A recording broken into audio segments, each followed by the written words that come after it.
বিসিবিতে Tamim Iqbal, cricket board দলীয়করণের প্রতিবাদে বিক্ষোভ, বট বাহিনী আখ্যা মিঠুনের। বুলবুল পরবর্তী স্বাভাবিক বাংলাদেশ ক্রিকেট, নতুন সভাপতি তামিমকে সিরিজ জয় উপহার দিতে প্রস্তুত হচ্ছে মিরাজ শান্তরা। 350 স্কুলের অংশগ্রহণে শুরু হচ্ছে Prime Bank school cricket tournament. Hridoy শান্তদের উপস্থিতিতে জানানো হলো দিনক্ষণ। কাবরেরা অধ্যায়, বাংলাদেশ ফুটবলের শেষ ট্রফি আর সাফল্যবিহীন কোচ দেখা যাবে না, আর জারি নতুন নিয়ম। চ্যাম্পিয়ন লিগ কোয়ার্টারে পিএসজির কাছে হারলো লিভারপুল, বার্সেলোনাকে পরাজিত করলো আতলেতিকো মাদ্রিদ। দর্শক আমন্ত্রণ কালবেলা স্পোর্টস আয়োজনের সাথে আছি মুজাহিদুল ইসলাম। শিরোনাম জানাচ্ছিলাম, এবারে বিস্তারিত। বিসিবি সভাপতি হিসেবে দায়িত্ব পালন করছেন তামিম ইকবাল। দায়িত্ব নেওয়ার তৃতীয় দিনের মাথাতেই চলমান বোর্ডের বিরুদ্ধে মানববন্ধন করল একটি ছাত্র সংগঠন। মিরপুর স্টেডিয়ামের মূল মানববন্ধন আয়োজনের সময় তৈরি হয় বিশৃঙ্খলা। পরে পুলিশি তৎপরতায় পরিস্থিতি হয় শান্ত। কোয়াব সভাপতি মিঠুনের অভিযোগ, তামিমের বিরুদ্ধে এগুলো করছে বট বাহিনী। বাকিটা রিপোর্টে। যখনই আমরা কোনো বিষয়ে কোনো ক্ষমতাসীন দলের বিপক্ষে এসে কথা বলতে যাই, তখনই এই ধরনের বাধার সম্মুখীন হই। রিয়াল বাহিনী হয়ে উঠতে চাই। কথা বলবে ঠিক কথা বলবে। এই গাড়ি শোনো, গাড়ি শোনো। এই তোরে এই মারলেন কেন? ওই রিক্সা আলারে মারলেন কেন? আপনি ওই আপনি রিক্সা আলারে মারলেন।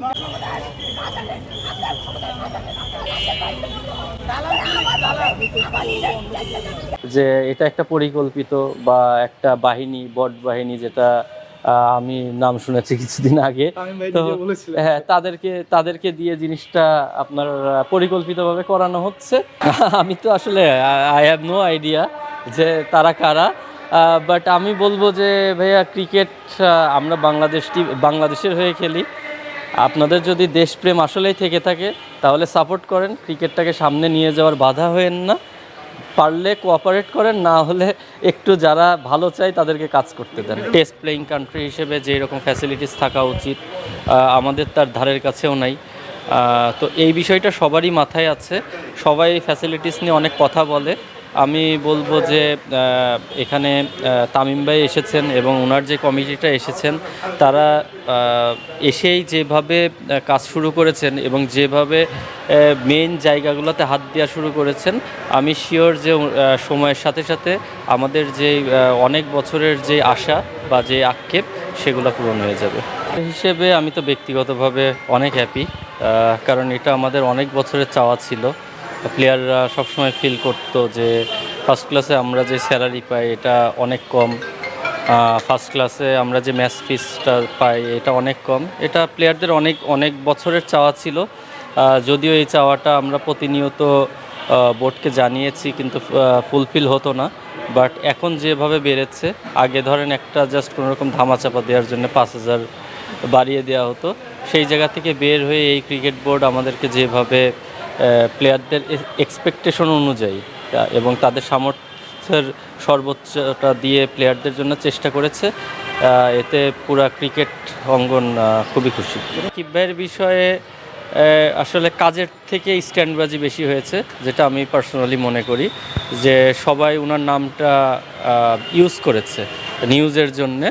তো আমি মনে করি এই জিনিসগুলো না করে আসল জায়গায় ওনার জন্য যদি কেউ কিছু করতে পারে, গভর্নমেন্টের সঙ্গে সেটা আলাপ করে প্রপার ওয়েতে ওনার যেই চ্যালেঞ্জগুলো আছে সেগুলো সমাধান করে উনি যেন বাংলাদেশে আসতে পারে, সেই বিষয়গুলো নিয়ে কাজ করাটা আমার মনে হয় ভালো হবে।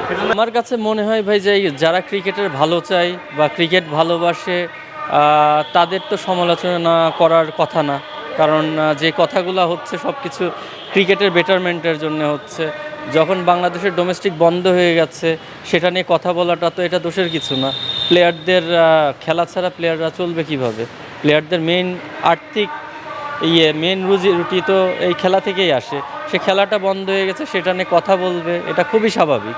তো এই বিষয়গুলো নিয়ে কথা বললে যদি মানুষের ভালো না লাগে, তাহলে বা ওয়ার্ল্ড কাপ খেলতে না যাওয়াটা, এটা যদি মানুষের কাছে একটা উৎসবের একটা বিষয় হয়, তাহলে আমি তো মনে করি না যে এরা ক্রিকেটের ভালোর উদ্দেশ্যে বা ক্রিকেটকে সামনের দিকে এগিয়ে নেওয়ার জন্য কাজ করছে। বরং এরা চেষ্টা করছে যে ক্রিকেটটা যেহেতু একটা ভালো অবস্থানে আছে, সেখান থেকে কিভাবে ক্রিকেটটাকে নষ্ট করা যায়। আমিনুল ইসলাম বুলবুলের বোর্ড ভেঙে যাবার পরও স্বাভাবিক পরিস্থিতি বিরাজ করছে ক্রিকেট পাড়ায়। টাইগার ক্রিকেটাররা ব্যস্ত নিউজিল্যান্ড সিরিজের প্রস্তুতি নিতে। মিরাজদের লক্ষ্য সাবেক ক্যাপ্টেন নয়া সভাপতি তামিম ইকবালকে সিরিজ জয় দিয়ে সাদরে বরণ করে নেওয়া। বাকিটা রিপোর্টে। মিরপুরের একাডেমি মাঠে পেসার সাকলাইনের বোলিং তোপ। গুডল্যান্ড থেকে হালকা আউটসুইং করা সেই ডেলিভারিটি দেখে রীতিমতো ভড়কে গেলেন ব্যাটার নাজমুল হোসেন শান্ত। শুধু শান্ত নন, নন স্ট্রাইকিং প্রান্তে দাঁড়িয়ে থাকা সৌম্য সরকারের চোখে মুখেও তখন বিস্ময়। এমন ধারালো বোলিং আর টানটান উত্তেজনা জানান দিচ্ছে দুয়ারে করা নাড়ছে নিউজিল্যান্ড সিরিজ। আগামী 17 মার্চ থেকে শুরু হতে যাওয়া এই ওডিআই সিরিজকে সামনে রেখেই মিরপুরে এখন চলছে কর্মযজ্ঞ। মাঠের ক্রিকেটে সৌম্য মিরাজরা যখন ব্যস্ত, ঠিক তখনই মাঠের বাইরে বিসিবি পাড়ায় পরিবর্তনের হাওয়া। নেই দীর্ঘদিনের চেনা মুখ আমিনুল ইসলাম বুলবুল, তার পরিবর্তে বিসিবির মসনদে এখন তামিম ইকবাল। প্রশাসনিক এই বড় রদবদল নিয়ে যখন চারিদিকে তোলপাড়, ক্রিকেটাররা তখন এসব থেকে যোজন যোজন দূরে। মাঠের বাইরের গুঞ্জন তাদের কানে পৌঁছালেও শরীরী ভাষায় ফুটে উঠেছে কেবল আত্মবিশ্বাস। বরং বিসিবির এই নতুন আবহ মিরপুরের হোম অফ ক্রিকেটকে করে তুলেছে আরও বেশি সচল ও প্রাণবন্ত। সভাপতি হিসেবে তামিম ইকবাল শুরু করেছেন নতুন এক ইনিংস। তামিমের এই নতুন পথচলাকে স্মরণীয় করে রাখতে চান সতীর্থরা। কিউইদের বিপক্ষে সিরিজ জিতে নতুন সভাপতিকে বড় এক উপহার দেওয়া। শুধু ক্রিকেটার নন, নির্বাচক থেকে শুরু করে কোচিং স্টাফ সবার ব্যস্ততা এখন তুঙ্গে। বিসিবির করিডোর থেকে একাডেমি মাঠ, সবখানে নতুন উদ্দীপনা। সবার মনে একই প্রত্যাশা, তামিমের জাদুকরী নেতৃত্বে বাংলাদেশ ক্রিকেট এবার পা রাখবে নতুন এক উচ্চতায়। নিউজিল্যান্ডের মতো শক্ত প্রতিপক্ষকে হারানো সবসময় চ্যালেঞ্জিং, তবে ঘরের মাঠে টাইগারদের গর্জন বরাবরই চেনা দৃশ্য। এখন কেবল মাঠের লড়াইয়ে কিউইদের নীল করার অপেক্ষা। আরমান হাসান, কালবেলা। ধারাবাহিকতা রেখে আবারও শুরু হচ্ছে প্রাইম ব্যাংক স্কুল ক্রিকেট। 350 স্কুলের অংশগ্রহণে এই ক্রিকেট মহাযজ্ঞ শুরু হবে। হৃদয় শান্তদের নিয়ে আয়োজক কর্তৃপক্ষ জানায় সব আপডেট। বিসিবির নতুন সভাপতি তামিম ইকবাল চেয়ারে বসার ঠিক 3 দিন পরই দেশের প্রতিভাবান ক্রিকেটারদের খুঁজে বের করতে শুরু হচ্ছে স্কুল ক্রিকেট টুর্নামেন্ট। আধুনিক ক্রিকেটে ভালো মানের খেলোয়াড় পেতে হলে শুধু ক্লাব বা বিকেএসপির উপর নির্ভর করা যথেষ্ট নয়, স্কুল পর্যায়ের খেলোয়াড়দেরও সুযোগ দিতে হবে। বাংলাদেশ ক্রিকেটকে এগিয়ে নেওয়া এবং দেশের সব প্রান্তের মেধাবী খুদে ক্রিকেটারদের সুযোগ করে দেওয়ার লক্ষ্যে প্রাইম ব্যাংকের পৃষ্ঠপোষকতায় এবছর 64 জেলা থেকে 350টা স্কুলের 8500-র বেশি ক্রিকেটার অংশ নিচ্ছে। মোট ম্যাচের সংখ্যা 651। জেলা পর্যায়ের খেলা শুরু হবে 10 এপ্রিল। এরপর অনুষ্ঠিত হবে বিভাগীয় ও জাতীয় পর্যায়ের ম্যাচ। 2025-26 সালের আসরের প্রস্তুতি হিসেবে বৃহস্পতিবার বিসিবিতে সংবাদ সম্মেলন ও জার্সি উন্মোচন অনুষ্ঠিত হয়। অনুষ্ঠানে বিসিবির পক্ষ থেকে উপস্থিত ছিলেন সাবেক অধিনায়ক ও জাতীয় দলের প্রধান নির্বাচক হাবিবুল বাশার, টেস্ট অধিনায়ক নাজমুল হোসেন শান্ত আর জাতীয় দলের ব্যাটার তাওহিদ হৃদয়। এছাড়াও ছিলেন প্রাইম ব্যাংক কর্তৃপক্ষ। সংবাদ সম্মেলনে হাবিবুল বাশার সুমন স্কুল ক্রিকেটের গুরুত্ব তুলে ধরেন এবং নিজের অভিজ্ঞতা শেয়ার করেন। এছাড়া শান্ত ও হৃদয় নিজেদের অতীত অভিজ্ঞতার আলোকে স্কুল ক্রিকেটের প্রয়োজনীয়তা, বাংলাদেশ ক্রিকেটে কতটা সেটা তুলে ধরেন। এছাড়াও প্রাইম ব্যাংকের কর্তারাও স্কুল ক্রিকেটের সঙ্গে কেন সম্পৃক্ত হলেন সেই অভিমত জানান। সো আমি মনে করি যে স্কুল ক্রিকেটটাকে খুব বড় করে দেখা উচিত এবং যারা দায়িত্বে আছেন ক্রিকেট বোর্ড এবং প্রাইম ব্যাংকে ধন্যবাদ যে এত সুন্দরভাবে প্রত্যেকটা স্কুলকে হেল্প করছে। সো এই টুর্নামেন্টটাকে যত বড়ভাবে করা যায় এবং যত সুন্দরভাবে করা যায় এবং প্লেয়ারদেরকে ওই প্রপার ফ্যাসিলিটিসটা যদি আমরা এনশিওর করতে পারি, তাহলে আমার মনে হয় যে প্লেয়াররা আরো ভালোভাবে এখানে খেলতে আসবে, আগ্রহের সাথে আসবে। ক্রিকেটের বিষয়ে যদি কিছু বলতে চাই, একটু ইমোশনাল হয়ে পড়ি, কারণ একদম এট দ্য বিগিনিং আমার জীবনের শুরুটাই হয়েছে স্কুল ক্রিকেট দিয়ে। আমি বগুড়া পুলিশ লাইন থেকে পড়াশোনা করেছি। তা ইভেন আমি যখন এজ লেভেল ক্রিকেট খেলি তার আগেও আমি স্কুল ক্রিকেট দিয়েই শুরু করেছিলাম। স্কুল ক্রিকেটের অনেক স্মৃতি আছে, এখনও সেগুলো মনে পড়ে। বিশেষ করে যদি বলতে যাই যে একই প্যাড একই হেলমেট পরে যখন আমরা নামার জন্য ব্যাটিংয়ে নামার জন্য সবাই অনেক তাড়াহুড়া করতাম। স্কুল ক্রিকেটে যারা খেলছেন, যারা ভালো করে, আপনি দেখছেন এখানে স্কলারশিপের আন্ডারে চলে এসছে কিছু ছেলেরা, এরা সারা বছর এই স্কলারশিপটা পাবে, সো দ্যাট তাদের ক্রিকেটটা কন্টিনিউ করতে যেন হেল্প করে। আর এইখান থেকে কিন্তু যারা ভালো করেন তারা আমাদের যেই বিসিবিতে যেন একটা 3টা গ্রুপ কাজ করেন, আন্ডার 14, আন্ডার 16, আন্ডার 18, তারপর আন্ডার 19 আসে। তো বেসিক্যালি এইখান থেকে যারা ভালো করেন তারা কিন্তু পরবর্তী এজ গ্রুপে চলে আসে। আমরা স্পোর্টসটাকে ভালোবাসি দেখে এবং আমাদের দায়িত্ববোধ আছে স্পোর্টসের প্রতি দেখে we are committed two it. But একই সাথে আমাদের একটা দাবি থাকবে বিসিবির কাছে যে আমরা যেমন স্কুল ক্রিকেট ছেলেদের জন্য করছি, এটা মেয়েদের জন্য কেন নয়। আমাদের মেয়েদেরকেও যাতে আমরা এর মধ্যে আনতে পারি, অ্যাজ এ স্পন্সর আমরা রিকোয়েস্ট থাকবে যে বিসিবিকে এই ব্যাপারে কিছু করার জন্য। আর আমি শুধু স্পন্সর না, একজন ক্রিকেট ভক্ত দর্শক হিসেবে আজকে কথা কিন্তু বলতে আমার আটকায় যাচ্ছে, কারণ আই এম সুপার এক্সাইটেড। যত না এক্সাইটেড টুর্নামেন্ট নিয়ে, একই সাথে এক্সাইটেড যে আমার দুই পাশে যারা বসে আছেন kind of idol for us, তাদের খেলা দেখে আমরা বড় হয়েছি একজনের, বাকি দুইজন আমাদেরকে রেগুলারলি ইন্সপায়ার করেন আমাদেরকে স্পোর্টসটা নিয়ে সবসময়। So thank you very much for giving me the opportunity, giving Prime Bank the opportunity to be here. And আমরা যেভাবে স্যার প্ল্যান করছিলেন যে এবছর আরও এক্সাইটিং আমরা কিছু দেখতে পারবো, সব কিছু মিলিয়ে আমরাও সে অপেক্ষায় আছি যে স্কুল ক্রিকেট, প্রাইম ব্যাংক এগুলো যেন সমার্থকভাবে সারা দেশে ছড়িয়ে পড়তে পারি, সেই চেষ্টা অব্যাহত থাকার জন্য। এবারে ফুটবল প্রসঙ্গ। অবশেষে হাভিয়ার ক্যাব্রেরার চ্যাপ্টার পুরোপুরি ক্লোজ। বাফুফে তাকেই বেছে নেবে ভবিষ্যতে, যার কোচ হিসেবে আছে জাতীয় দল ও ক্লাব ক্রিকেটে সাফল্য আর ট্রফি। বাকিটা রিপোর্টে। বাংলাদেশ ফুটবলে শেষ হাভিয়ার ক্যাব্রেরা অধ্যায়। 39 ম্যাচে মাত্র 10 জয়, ফিফা র্যাঙ্কিংয়েও মেলেনি কোনো স্বস্তির খবর। এমন সাদামাটা পারফরমেন্সে আর মন ভরছে না বাফুফের।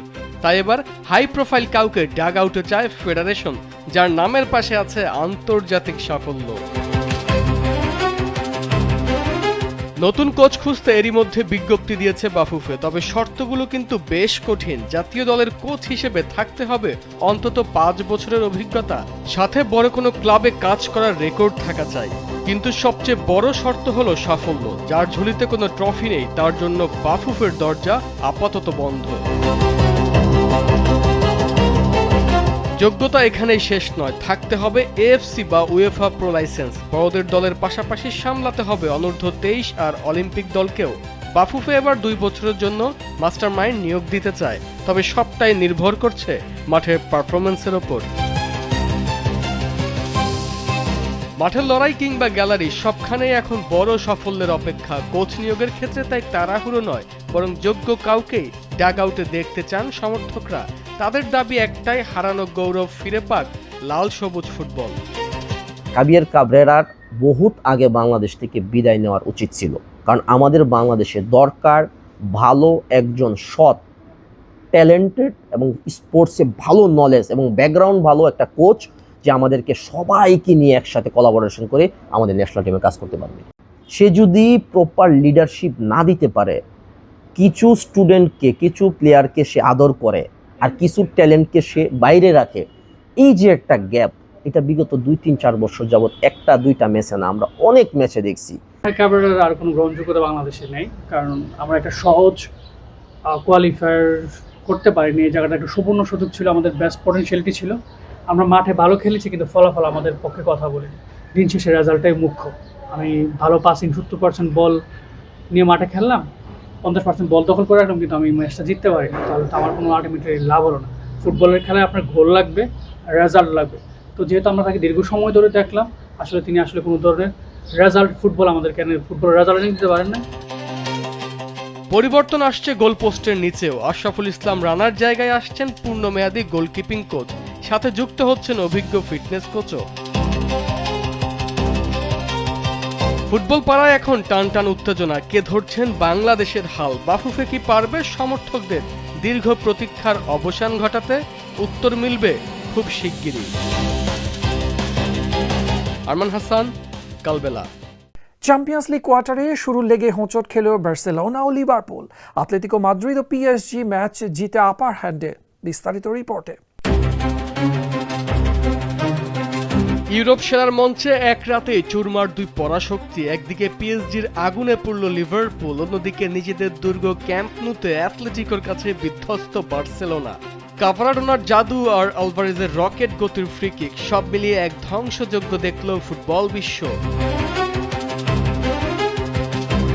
11 মিনিটেই শুরু হয় তাণ্ডবের। উসমান ডেম্বেলের সহায়তায় তরুণ তুর্কি ডেজিরে দুয়ের শট লিভারপুলের জালে জড়ালে লিড পায় লুইস এনরিকের দল। ব্যবধান আরও বাড়তে পারত যদি ব্যালন ডিওর জয়ী ডেম্বেলে 3টি সহজ সুযোগ মিস না করতেন।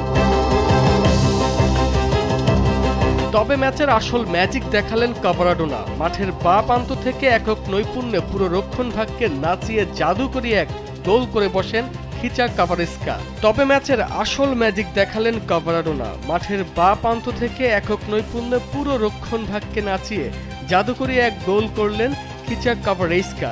লিভারপুল গোলরক্ষক মামারদাশভিলি দারুণ কিছু সেভ না করলে ব্যবধানটা 5-0 হতে পারত। সব মিলিয়ে অ্যানফিল্ডে এখন অলৌকিক কিছুর অপেক্ষায় লিভারপুল। অন্যদিকে ক্যাম্প নুতে ইতিহাস বদলানোর রাতে দাউ দাউ করে জ্বলল অ্যাটলেটিকো মাদ্রিদ। 19 বারের চেষ্টায় 2006 সালের পর এই প্রথম বার্সার মাঠে জয়ের স্বাদ পেলেন দিয়েগো সিমিওনে। ম্যাচের মোড় ঘুরে যায় 44তম মিনিটে, যখন পাউ কুবার্সি লাল কার্ড দেখে মাঠ ছাড়েন। একজন কম নিয়ে খেলার মাসুল গুনতে হয় হেন্সি ফ্লিকের শিষ্যদের। ফ্রিকিক থেকে হুলিয়ান আলভারেজের বুলেট গতির শট বার্সার জাল ছিঁড়ে ফেলে।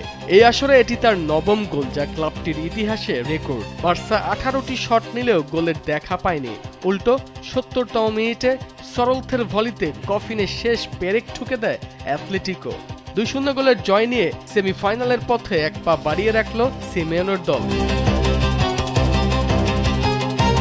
একদিকে পিএসজির দাপুটে জয়, অন্যদিকে বার্সার ঘরের মাঠে লজ্জার হার। মঙ্গলবার ফিরতি লেগে কি তবে জাদুকরি কামব্যাক দেখবে ফুটবল বিশ্ব, নাকি বিদায় নেবে জায়ান্টরা? উত্তর মিলবে মাঠের লড়াইয়েই।